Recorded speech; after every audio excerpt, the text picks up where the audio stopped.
नमस्कार। आज हम यूपीएमएसपी यानी उत्तर प्रदेश माध्यमिक शिक्षा परिषद के एक बिल्कुल नए दस्तावेज पर बात कर रहे हैं। जी। ये स्कूलों के लिए एक तरह का यूजर मैनुअल है। सत्र 2025-26 के लिए क्लास 9 और 11 के एडवांस रजिस्ट्रेशन का प्रोसेस समझाता है ये। हाँ, मतलब वो छात्र जो 2027 में परीक्षा देंगे उनके लिए। सही। और इसमें क्लास 11 एग्रीकल्चर वालों के लिए भी जानकारी है। मेन वेबसाइट्स हैं upmsp.edu.in और preregistration.upmsp.edu.in। बिल्कुल, देखिए ये मैनुअल इसलिए है ताकि स्कूलों को ऑनलाइन प्रक्रिया में कोई दिक्कत ना हो, सब कुछ मतलब स्मूथली हो जाए। तो शुरुआत कैसे होती है? शुरुआत होती है लॉगिन से। स्कूलों को अपना यूजर आईडी पासवर्ड डालना होगा। अच्छा। फिर एक ओटीपी आएगा ईमेल पर। और खास बात यह है कि वो ओटीपी पूरे दिन चलेगा, बार बार नहीं चाहिए। अरे वाह, ये तो सुविधा है। लॉगिन के बाद? लॉगिन होते ही स्कूल अपने डैशबोर्ड पर पहुंच जाते हैं। ठीक है। और डैशबोर्ड पे जाते ही सबसे पहला काम जो करना ही करना है वो है स्टूडेंट्स की संख्या अपडेट करना, क्लास वाइज। अनिवार्य है ये? जी हाँ, बिल्कुल अनिवार्य। इसके बिना आप आगे कोई फॉर्म वगैरह नहीं भर सकते। शायद ये इसलिए कि बोर्ड को एक अंदाजा रहे शुरू में ही। समझ गए, तो ये पहला स्टेप जरूरी है।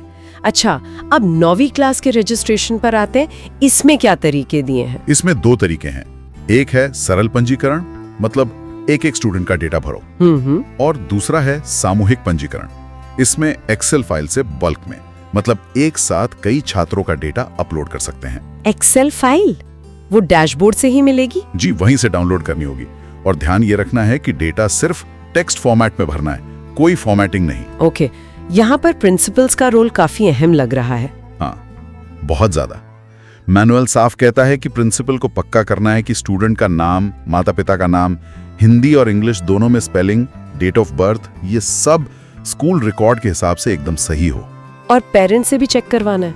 जी, पेरेंट्स से भी कंफर्म करना जरूरी है।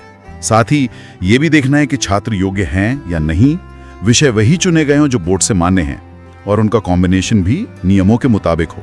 इसमें एक चेतावनी भी है शायद? हाँ, वो जरूरी है। साफ लिखा है कि अगर गलत विषय चुन लिए या कोई फर्जी सर्टिफिकेट लगा दिया तो रजिस्ट्रेशन कैंसिल हो सकता है बिना कारण बताए। और जिम्मेदारी? पूरी जिम्मेदारी प्रिंसिपल की होगी।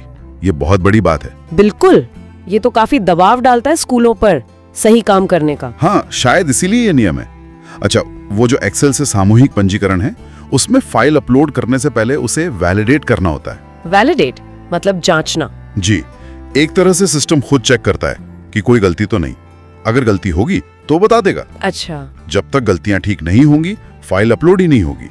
और जिन छात्रों के डेटा में गलती है उनकी लिस्ट अलग से दिख जाती है, उसे ठीक करके फिर से अपलोड कर सकते हैं। तो ये एक तरह का सेफ्टी नेट है, गलती सुधारने का मौका मिलता है। बिल्कुल। ठीक है, रजिस्ट्रेशन हो गया मान लीजिए, उसके बाद स्कूल ये जानकारी देख सकते हैं कहीं चेक करने के लिए? हाँ बिल्कुल, छात्रों की एक चेकलिस्ट बनती है, उसे PDF और एक्सेल दोनों में डाउनलोड कर सकते हैं। अच्छा। और उसमें बदलाव करने का, किसी का रिकॉर्ड हटाने का, या गलती से हट गया तो उसे वापस लाने का, मतलब रिस्टोर करने का भी ऑप्शन है। तो फाइनल सबमिशन से पहले काफी मौके हैं जांचने के। जी बिल्कुल। इसके बाद फिर फोटो का नंबर आता है ना?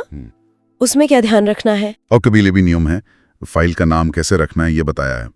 जैसे 9वीं क्लास के लिए 09 और फिर छात्र का 4 अंकों का सीरियल नंबर, जैसे 090001। हाँ, कुछ ऐसा ही।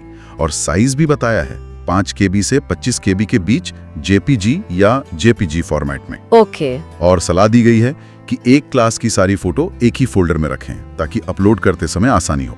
और अगर फोटो में कोई गड़बड़ हो जाए, मान लीजिए गलत फोटो लग गई किसी की या अदला बदली हो गई, उसके लिए भी समाधान है। फोटो चेकलिस्ट में ऑप्शंस हैं, गलत फोटो बदल सकते हैं। अच्छा। ये भी देख सकते हैं कि किन छात्रों की फोटो अभी अपलोड नहीं हुई है।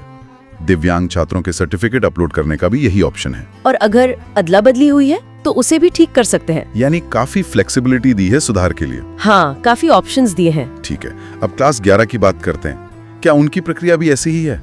ज्यादातर तो वैसी ही है, वही सरल और सामूहिक पंजीकरण के विकल्प।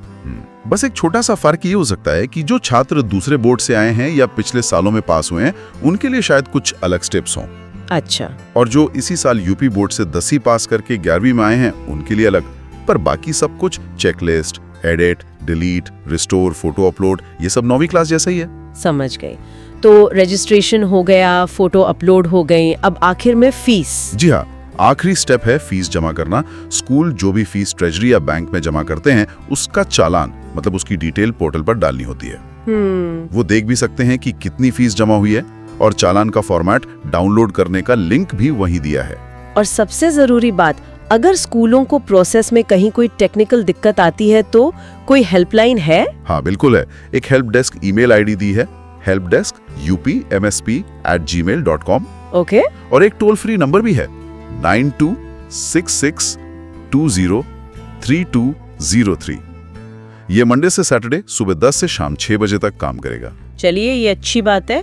तो संक्षेप में कहें तो ये पूरा मैनुअल स्कूलों को स्टेप बाय स्टेप गाइड कर रहा है, लॉगिन से लेकर संख्या अपडेट करने, फिर रजिस्ट्रेशन करने, डिटेल्स चेक करने, फोटो डालने और आखिर में फीस जमा करने तक। जी, प्रक्रिया का ही डिटेल्ड है, और इस पे प्रिंसिपल पर बहुत बड़ी जिम्मेदारी है, नियमों का पालन और डेटा की शुद्धता सुनिश्चित करने की। हाँ, ये बात तो है। तो ये सोचना लाजमी है कि क्या ये सिस्टम वाकई जमीनी हकीकत में गलतियों को कम कर पाएगा और सिर्फ असली योग्य छात्रों का ही रजिस्ट्रेशन पक्का कर पाएगा। खासकर तब जब सारी जवाबदेही स्कूल हेड की है। ये सवाल इस सिस्टम की इफेक्टिवनेस पर सोचने को मजबूर करता है।